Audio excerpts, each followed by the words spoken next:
So to cut to the chase, what would be like a hard question you have for me? Maybe the 25-year-old, maybe the 25-year-old. Where were you when I was 25? No.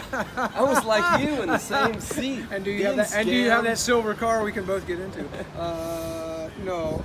The hardest question I think would be, how do you deal with a woman who wants to be with you, and you are sure it's a genuine, authentic relationship that could happen or is happening, and you don't want to blow it, or you want to make sure the woman is at ease?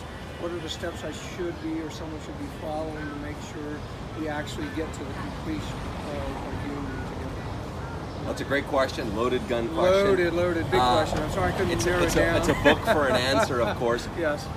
Can you be a bit more specific? So can you give me a little bit more of the specific situation to Well, help me focus my answer? You and I mentioned to you that I'm talking to a particular woman, and her fear is, how does she get from where she's at to where I'm at, and the fear isn't going to be an obstacle or anything in terms of logistics. How do I cover all the bases? So she's living not in Ukraine, we'll say. Not in Ukraine. Just, in a close former USSR country. Yeah, not far, but not near. Yeah, and what's her particular fear? I mean, that's the first thing, is you, to be successful with a woman here, it's a huge component of success.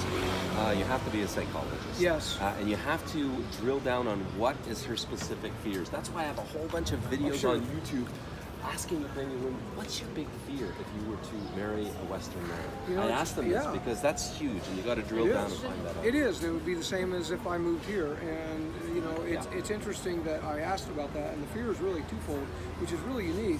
The first is, I'm really falling for you, and I'm afraid, type of thing. In other words, there's some real attraction, which she says to you. She says to me, and I'm thinking, okay.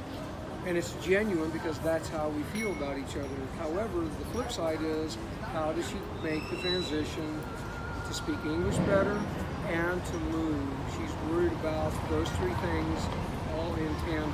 How does she deal with it all? And how does she draw, I guess, support from me?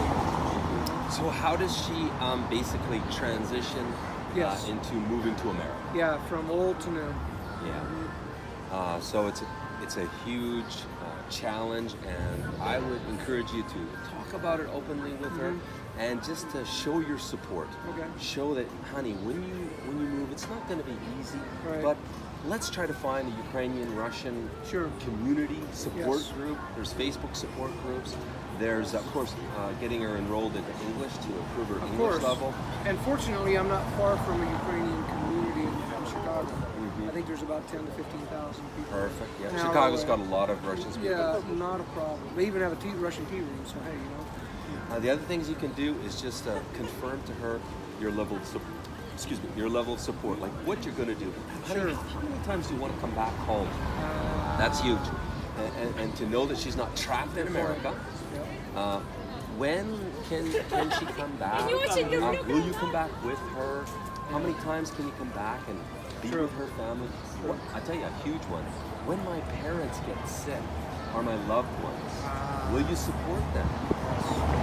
That's huge. I gotta tell you, I got a relationship with a client on the cusp right now. They're engaged to be married, and guess what? Her mom got sick.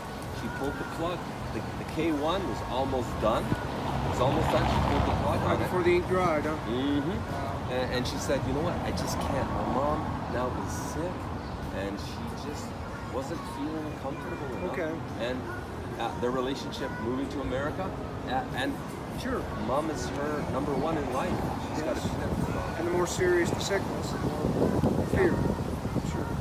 And honestly, mom is even that sick. So I encourage my clients to support her, show her, and you know, in Slavic culture, it's don't tell me, show me. Yes. Talk is cheap, very cheap. They're all from Missouri. They just don't know it. Yeah, I get it. So, you know, I found some of that too, and I think the deeper you get into a relationship, all of that is exactly. Absolutely. The deeper you get in, you've got to show that you're supporting your talk with action. Of course. And dollars, of course. Oh, quite so. Quite so.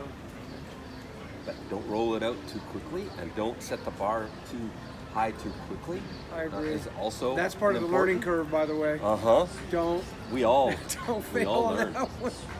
Yes, Yeah. exactly. It's been a great trip because, as I said, you develop yourself as a man because you have to start considering women who are in a more traditional mindset and actually appreciate things that may not always be appreciated on the Western side in America. So you get out of the bubble you're in, really.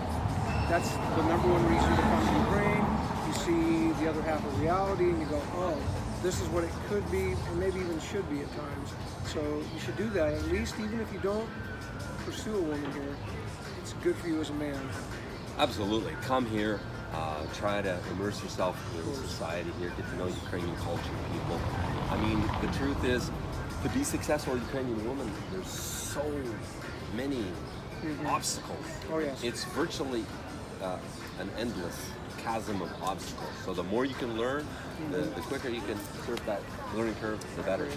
Guys, we're going to come back with another great question from Joseph, and I'm going to split this into many different videos. So see you in a minute with sitting here in the park in Kyiv with Joseph. And Joseph, Yes.